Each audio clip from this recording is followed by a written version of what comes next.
2022 카타르 월드컵이 두 달 앞으로 다가왔는데요. 한국 대표팀에서 이강인 선수가 어떤 역할을 할 수 있을지, 과연 2019년 20세 월드컵 골든볼을 수상했던 그 능력 월드컵에서도 보여줄 수 있을지, 스카우트 H 이번 시간에는 이강인 선수의 대표팀 상황 및 대표팀 커리어 총정리해보도록 하겠습니다. 부버지 김현민 기자와 함께합니다. 안녕하세요. 네, 안녕하세요.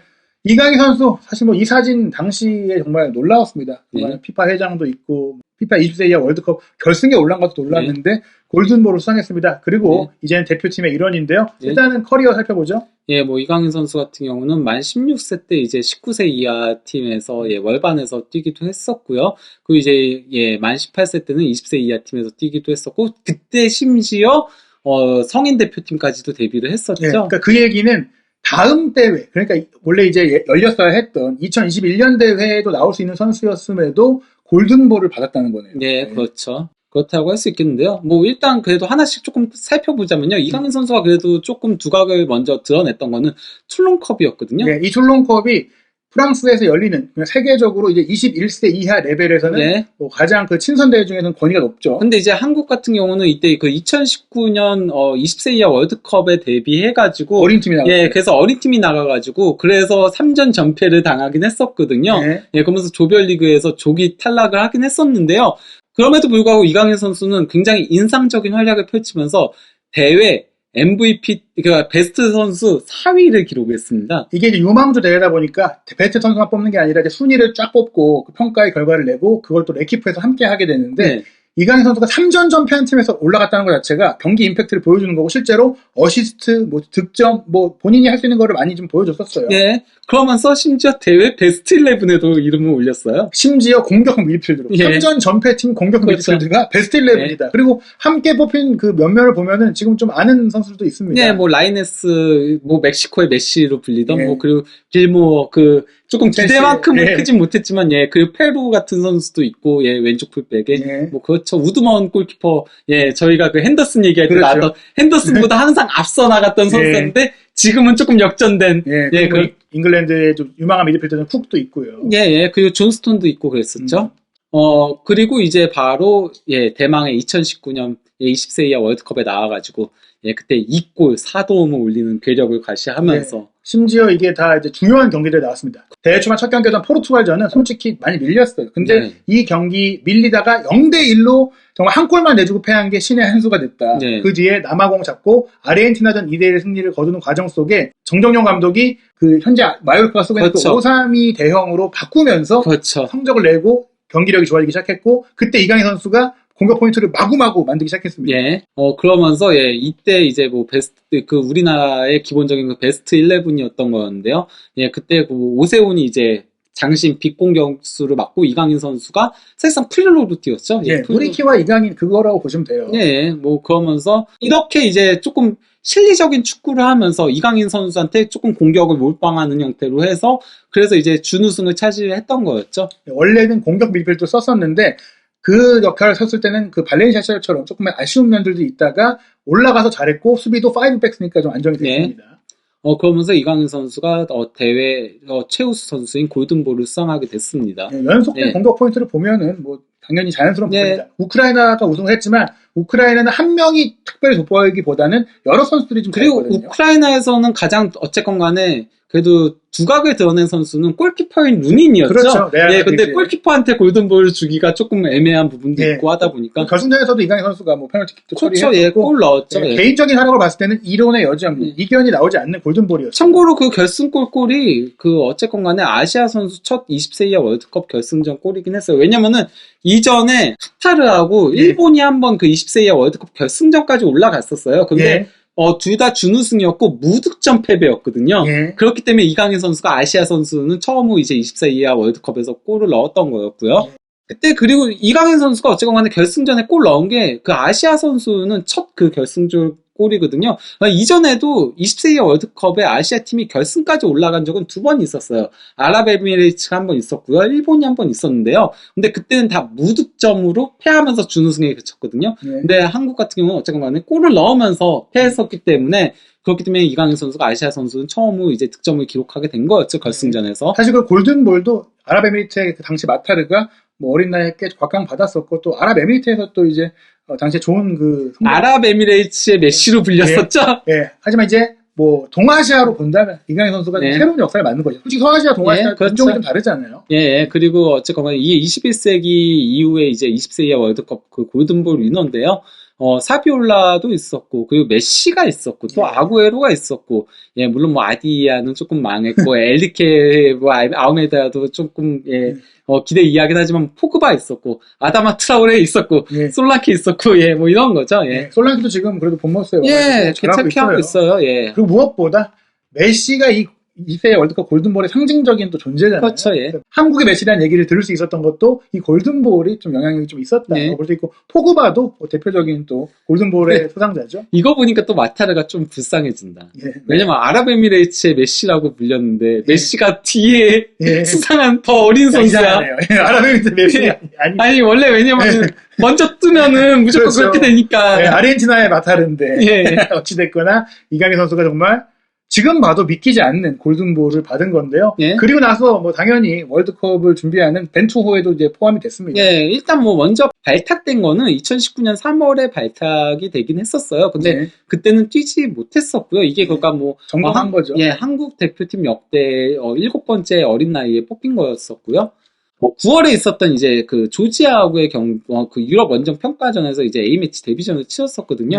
경기 막판에 이제 72분경에 이제 김보경 선수 대신해가지고 교체 출전을 했었던 거였는데요. 이때 투입이 돼서 백승호 선수도 출전을 했었고, 우리가 기대하는 그 유럽파의 좀 기대주들이 이제 모습을 보일 수 있는 그런 경기였습니다. 예, 이게 어쨌건 간에 한국 대표팀 역대 최연소 A매치 데뷔 7위에 해당을 하긴 하는데요. 근데 저희가 과거 기록들은 조금 눈여겨볼 게 있는 게요. 과거에는 한국이 올림픽 대표도 A매치 포함을 시켰어요. 근데 현재 기준은 올림픽 대표는 솔직히 말하면은 A매치로 포함을 안 시키잖아요. 그렇죠. 예, 그렇기 때문에 이게 그러니까 그냥 일반적인 기준으로 따지면요. 역대 3위에 해당하는 기록입니다. 예, 1997년에 고종수 선수, 당시에 뭐 엄청났죠. 수원 삼성에서 잘했는데, 고종수 선수 이제 이때 활약을 통해서 98년 프랑스 월드컵에서 가서 잘했고. 그래서 앙팡 테리블이라고 불렸었고, 예. 그 뒤로 어린 나이가 손흥민 선수. 예. 그리고 또 이제 이강인 선수, 김봉수, 골키퍼. 예, 진짜, 안타까웠었죠. 예. 그리고 이천수.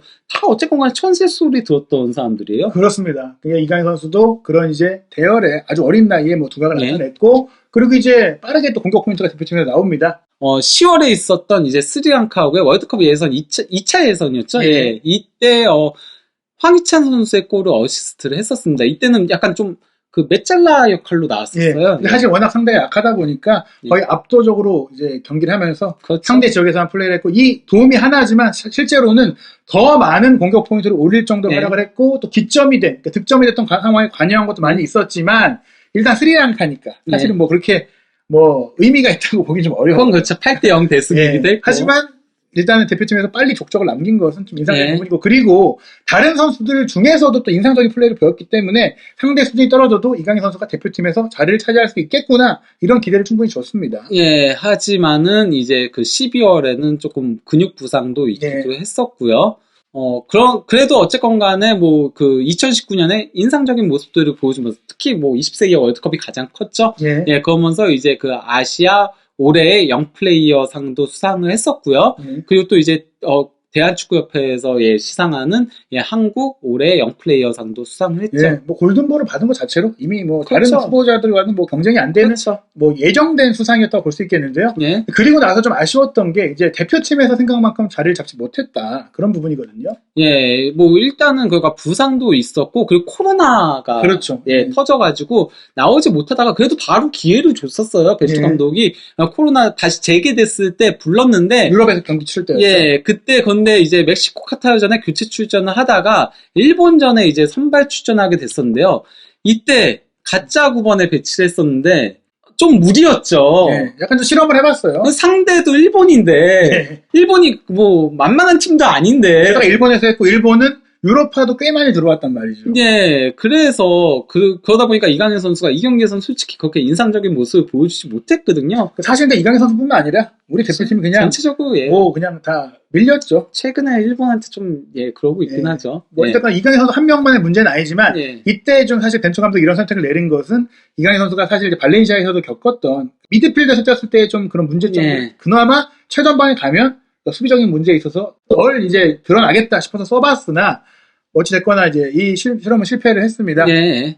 이런 가운데 이제 2021년에는 올림픽 대표팀 때문에 이제 그쪽에 집중을 하게 됐었죠. 예, 그래서 출사표를 던졌던 게 저게 이제 제가 웃게 해드릴게요였는데요. 예. 그런데 이제 뉴질랜드하고의 이제 첫 경기에서는 선발로 나왔었는데 이때 솔직히 좀 부진했었어요. 이강인 선수가. 예, 그리고 그러면서 이제 주전에서 조금 밀려나게 됐죠. 그러면서 교체 출전했는데 교체 출전해가지고는 잘했어요.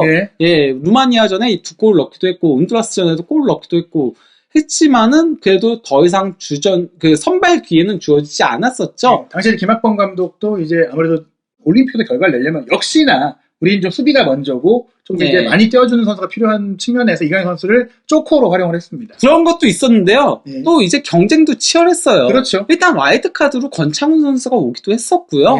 예, 또 이동경 선수가 이때 아주 잘했죠.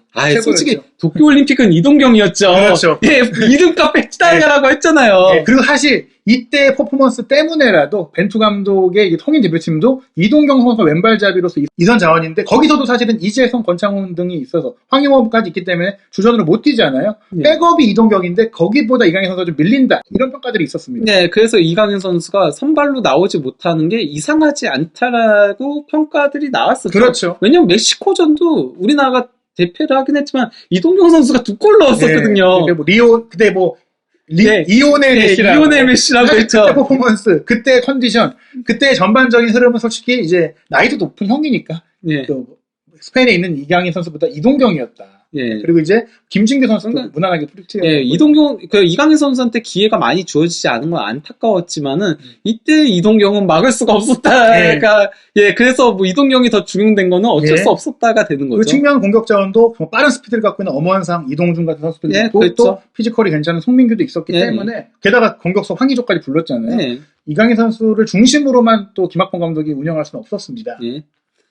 그리고 이제 이번에 있었던 문제의 황선홍의 23세 이하의 아시안컵에 참가해가지고 물론 한국은 일본한테 0대3 대표를 당하긴 했지만은 이강인은 제 역할을 했습니다. 이 대회에서는 지금 보시면 사진에 있는 일본 23세 이하 팀의 후지타 선수가 좀 굉장히 떠오르는 선수고 실제로 한국과 경기에서 엄청 잘했는데 경기 끝나고 이런 얘기를 했었어요. 이강인이랑 함께 뛰어보니까 너무 좋았다. 이강인 정말 대단한 선수더라. 붙어보니까 물론 이 선수의 립서비스를 우리가 받을 필요는 없는 거지만 이강인 선수가 이 대회 수준을 넘는 그런 경기 운영 능력을 보여줬거든요. 근데 이 대회를 실패한 건 일단은 선수들의 잘못은 아니지 않나 전술이 그런 생각이 들어요. 아니 일단 포지션 파괴가 뭐예요? 어쨌든 이 얘기는 나중에 되게 다루고 어찌됐거나 이강인 선수는 전 대단한 게 이게 이제 여름 이제 휴가 기간이고 대표팀이 소집되어 있는 기간인데 심지어 항저우 아시안 게임도 이제 결국에 연기가 되는 그런 상황 속에서 나는 23세 이하 팀과 열심히 함께 해보겠다. 사실 라리가에서 이제 뛰고 있고 대표팀에서 뛰는 선수가 23세 대회에 오는 건 좀 흔치 않은 일이고 쉽지 않은 일이거든요. 저때 그 도쿄올림픽 때만 하더라도 예선은 안 뛰었었거든요. 그렇죠. 근데 이 대회 같은 경우에는 그냥 합을 맞춰보고 또 본인이 마요르카에서 많이 못 뛰기도 했으니까 좀 이제 의지를 보여줘서 합류를 한 겁니다.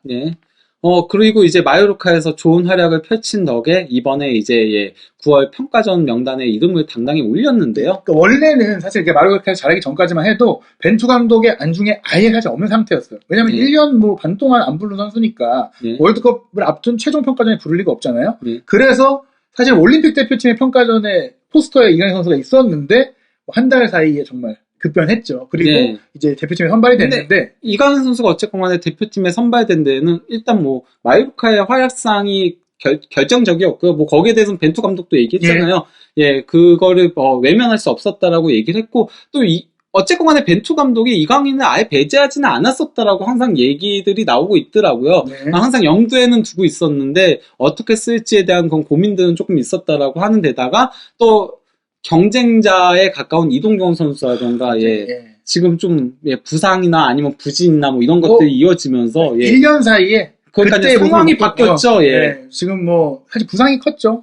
속에서 유럽 가가지고 고생하다 보니까 지금은 월드컵에 가기 좀 어려워요. 그리고 같은 포지션은 아니더라도 어쨌건 간에 그래도 전체로 놓고 보면 이선자원이라고 쓰는 뭐 이동준 선수라던가 예, 이런 악재들이 발생을 하면서 다시 이강인 선수한테 기회가 주어진 것도 있고 무엇보다도 이강인 선수는 어쨌건 간에 한국에는 없는 그런 창의적인 플레이를 할 수 있는 선수다 보니까 예, 그런 옵션까지도 고려한 거라고 보이는 거죠. 그리고 어떻게 보면 또 이제 벤투 감독도 이제 라리가 경기를 보면서 이강인 선수 이렇게 쓰면 되겠구나라는 힌트도 얻었을 것 같습니다. 네. 그리고 이게 뭐 스페인 언론에서도 상당히 이제 화제가 됐었죠. 예, 이강인이 왔다라고, 예. 다시. 근데 사실 그 스페인 기자들의 반응을 보면은 이해를 못했어요. 이강인이 왜 한국 팀에 안 뽑히는 거냐? 니네 그렇게 좋은 선수들이 있냐? 약간 솔직히 그러니까 황당했어요. 예, 근데 그거는 이제 한국을 잘 몰라서 그런 거죠. 제가 심지어 그 베스트 11하고의 그 마르카 기자가 인터뷰에서 그랬다고 하잖아요. 야, 너네 이강인보다 잘하는 선수가 2명밖에 더 있지 않냐? 2명밖에 없지 않냐? 예, 2명밖에 없지 않냐? 그거 뭐 뻔하잖아요. 그거 딱 손흥민하고 김민재만 생각하잖아요. 황희찬도 있고 이재성도 있고 이런데 이런 선수도 모르는 거예요. 그렇죠. 솔직히 하지만, 유럽 기자들 보면은 자기네 리그밖에 모르거든요. 하지만 일견 마요르카에서 보이고 있는 경기력을 생각한다면 그 반응도 이상하진 않기 아주 때문에 이상한 건 아니죠. 현재 폼은 솔직히 뭐 그게 맞기도 하죠. 그렇죠. 그래서 이제 스페인 언론에서도 사실은 좀 의아해 왔기 때문에 이강인 선수가 월드컵을 앞두고 대표팀에 복귀한 것을 크게 보도했습니다. 근데 어쨌건 간에 현재 폼은 그 말이 아주 틀린 얘기는 아닌데 문제는 현재가 아닌 예전에도 그랬다는 거죠. 그렇죠. 스페인 언론들이. 그건 잘못된 거다. 그렇죠. 한국을 너무 무시하지 마라. 그렇죠. 모르니까. 결과적으로 이제 문도 데포르티보는 스페인 4대 스포츠 신문 중에 하나입니다. 물론 이제 마요르카 담당 기자가 썼지만 한국 대표팀에 돌아왔다고 했고 좀 가장 컸던 게 마요르카 선수단에서 축하해 준 거예요. 그러니까 뭐 아기레 감독도 대표팀 복귀하니까 축하해줬고 선수들이 드디어 갔구나, 너 월드컵 가는 거구나 하면서 막 때리고 장난치고 그만큼 이제 이강인 선수가 스페인 내에서 입지가 크고 팀에서 자리를 잡았다는 걸 보여준 건데, 하지만 사실 이 지금 스페인 언론들의 반응 보면은 이강인 선수를 닭주전이라고 생각을 할 텐데, 뭐 일단 뭐 이번 평가전에 그 실험을 좀 할 거라는 얘기들도 나오고 있긴 하거든요. 근데 어쨌건 간에 가장 많이 쓰는 여태까지 썼던 거를 현재 뽑은 명단들로 이제 제가 조금 구성을 해본 거거든요. 그래도 어쨌건 간에 기본적으로 황의조 선수 가장 많이 쓰긴 했잖아요. 물론 저는 조규성 선수 조금 더 중용해야 된다고 생각을 하는 입장이긴 하지만요.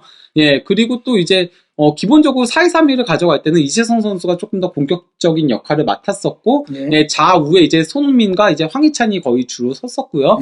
그리고 이제 더블 볼란트에 기본적으로 정우영하고 황인범. 근데 이게 비대칭이죠. 조금 비대칭으로 해가지고 뭐 4-3-3으로 바뀌기도 했었죠. 구체적으로 설명을 드리면 거리가 좀 나와 있지만 황인범, 이재성이 거의 이제 같은 위치에서 뛰다가 황인범이 조금 내려가거나 이재성이 조금 앞에 가서 이게 약간 시소처럼 움직이고 정우영 선수가 기본적으로 두 센터백 앞에서 원볼란치에 가깝게 뛰기 때문에 사실 벤투 감독의 플랜 A를 4-1-4-1로도 보지만 사실 일반적으로 공격적인 그런 4-1-4-1보다는 황인범 선수가 좀 중미 역할을 많이 한다. 박스투박스형 역할을 한다라고 볼 수 있는 거죠. 그리고 이제 좌우 풀백에 이제 김진수하고 오른쪽은 아마 김태현하고 김문환이 굉장히 경쟁을 할 걸로 보이고요. 이용사가 좀 밀렸죠. 그리고 두 명의 이제 센터백은 김영건, 김민재, 이거는 뭐 고정이고. 골키퍼는 김승규 골키퍼가 뭐 주전이죠. 이건 뭐 빌드업 능력 때문에. 이번 명단에서만 해가지고 이렇게 짠 건데요. 근데 뭐 예를 들어가지고 지난 평가전 때 4-4-1 포메이션도 많이 썼잖아요. 그렇죠. 그때 이제 정우영 선수를 처진 공격수로 써가지고 좀 압박을 많이 시키면서 손흥민 선수를 이제 톱으로 활용했었는데, 그렇게 활용한다면 이강인 선수 조금 더 적극적으로 활용할 수 있는 방안이 되기도 하죠. 실제로 이제 9월 평가전을 치러보고 또 이제 월드컵 전에도 훈련 기간이 있어요. 물론 이전 월드컵보다는 좀 시간이 적긴 해도 그 기간 동안 또 그 당시의 컨디션과 뭐 그 당시 상대팀을 분석하는 내용을 통해서 벤투 감독이 묘안을 짜야 될 것 같은데요. 저는 개인적으로는 이제 이강인 선수가 분명히 출전 시간은 가질 것으로 보인다. 저도 아마도 뭐 크게 문제가 발생하지 않는 이상에는 월드컵에 갈 가능성이 높다고 생각을 해요. 왜냐하면 일단 이번에는 로스터가 늘어났잖아요. 그렇죠. 로스터가 늘어났기 때문에 그러면 어린 유망주를 경험상으로도 데려갈 가능성이 높다고 보고요. 그거는 항상 있어 왔었거든요. 월드컵 때마다 한 명 정도는 어린 가장 유망주를 데려갔고, 그때 이제 출전 기회를 얻지 못했던 선수는 김보경 선수가 유일했던 걸로 기억해요. 2010년 그 남아공 때에 그때가 유일했고 나머지는 다 경험도 했었거든요. 뭐 그러니까 예를 들면 2002년에는 뭐 이천수하고 뭐 최태욱 선수가 있었고, 뭐 1998년 때는 고종수하고 뭐 이동국 선수가 있었고, 이런 식으로 한 명씩은 꼭 데려갔었던 부분들도 있거든요. 그리고 또 무엇보다도 저는 이강인 선수가 교체 카드로서의 그 활용 가치는 충분히 입구도 넘친다고 그렇죠. 생각을 예. 해요. 어쨌건 간에 우리나라가 기본적으로 교체 카드를 쓸 때는 지고 있을 때 쓸 가능성이 높거든요. 예. 그럴 때면은 무언가 균열을 가져와야 되잖아요. 그런 데는 결국은 창의적인 플레이가 필요하기 때문에. 예. 마치 이제 도쿄 올림픽에서 그랬듯이 교체로 들어가서 공격 포인트를 충분히 만들어낼 수 있고, 뭐 두 가지 상황을 볼 수 있어요. 우리가 이제는 뭐 이기고 있다. 그런 상태면 아무래도 이제 조금 더 수비적으로 경기를 하다가 위에 이제 조금 더 공격 전방에 뭐 이강인 선수를 좀 배치하면서 손흥민 선수와 함께 뭐 이제 역습을 노릴 때 한 방을 노린다거나 혹은 이제 지고 있을 때는 좀 공격을 강화하면서 숫자를 늘려야 되니까 들어갈 수도 있고, 그리고 또 이제 세트피스에서도 이강인 선수가 왼발을 잘 쓸 수 있기 때문에 저는 이강인 선수가 본선에 갔을 때도 선발보다는 이제 교체의 가능성이 높겠지만 출전은 할 것이다. 예, 근데 선발 가능성은 현재로서는 좀 높진 않죠. 왜냐면은 그렇죠. 너무 늦게 뽑혔어요. 예. 안 그래도 벤투 감독은 본인의 틀에 딱 짜여지게 이제 좀 팀을 구성을 하는 스타일인데, 이강인 선수를 지금 와서 선발로 활용하기에는 그러면 틀을 너무 많이 바꿔야 되니까. 그렇죠. 예, 기존 틀 자체를, 기본적으로 저희가, 그러니까 4-2-3-1이건 4-3-3이건 어쨌건 간에 수비적인 역할을 굉장히 많이 시키는 거거든요. 그렇죠. 이게. 예, 그렇기 때문에, 이강인 선수가 선발로 나올 가능성은 좀 적긴 하지만은, 그래도 교체로는 충분히 가능성이 있다. 네, 지금 상황으로 보자면은 지금 표기하신 대로 이재성 선수의 자리에 들어갈 수 있다. 왜냐면 이제 황인범 선수가 벤투호의 전술적인 키고 중앙에서 지금 보시면 이재성, 정우영 선수 사이에서 연결고리를 하면서 전체적으로 공을 배급하는 역할이거든요. 근데 이제 이강인 선수가 이재성 선수와 비교했을 때는 공격 창의성은 한 수이지만 이재성 선수가 이제 3톱의 뒤에서 압박해주고 또 연결고리 역할 해주고 받아주고 그리고 형으로서 좀 베테랑으로서 팀의 분위기까지 안정시키는 영향이 있다 보니까 이재성 선수를 선발해서 빼는 게 굉장히 좀 이제 리스크가 있어요. 그리고 이재성 선수는 솔직히 말하면 우리나라에서 실력적인 부분은 손흥민 선수하고 이제 김민재 선수 다음 급에 해당하거든요. 그렇죠. 지능이 높아요. 예, 그러니까 솔직히 황인범 선수랑 정우영 선수보다 이재성 선수가 실력적인 부분은 미드필더들 중에서 가장 위에요. 그렇죠. 단지 정우영 선수와 황인범 선수는 대체할 선수가 좀 애매하니까 더 중용을 받는 거에 가까운 거지. 그렇기 때문에 이재성 선수와의 경쟁이 쉽지는 않다는 거죠. 근데 하필이면 경쟁자가 이재성 선수라는 거죠. 이강인 선수. 그리고 뭐 이제 반대로 생각했을 때는 뭐 황인범 선수 대신에 이강인 선수를 쓸 수 있지 않겠느냐라고 이제 생각하시는 분들도 있겠지만, 말씀드린 대로 이제 황인범 선수가 좀 더 밑에서 뛰어야 되는데 이강인 선수가 밑에서 뛸 수는 있지만 월드컵 레벨에서는 쉽지 않고, 무엇보다 밑에서 뛸 때보다 골문에 가까이서 뛸 때 잘한다는 걸 우리가 확인이 했기 때문에 막상 정말 뛴다면 이재성 선수 자리 혹은 3톱 중에 한 명을 빼고 뭐 이강인 선수를 넣어가지고 뭐 손흥민 선수를 이제 좀 더 공격적으로 득점에 가는 위치로 끌어올려서 손흥민 톱일 때 좀 쓸 수 있거나 혹은 손흥민, 조규성, 이강인으로 둬가지고 공격을 이제 손흥민 선수에게 공을 밀어준 형태로 갈 수 있겠지만, 그러려면 윙백의 공격을 잘해야 되는데 그게 또 좀 안 돼요, 우리. 저는 그러니까 솔직히 말하면은 개인적으로는 애초에 저는 백스리를 갔어야 됐다라고 생각을 하고, 왜냐면 K리그가 백스리가 많기 때문에 이게 풀백을 쓰다 보니까 저희가 풀백 문제들을 많이 얘기를 하는데, 백스리를 썼으면은 지금 쓸 수 있는 선수들이 굉장히 많이 있었거든요. 근데 그걸 아예 못 써보고 항상 쓰는 선수 쓰는 그 상황이 온 게 그것도 아쉽기도 하고요. 그리고 저는 어쨌건 간에 지금 와서 풀백에서 백스리로 전환은 힘들잖아요. 불가능하기 때문에 포백을 쓴다면은 저는 차라리 다이아몬드 사사에 쓰는 게 어떤가라는 생각을 굉장히 많이 하고 있어요. 현재로서는.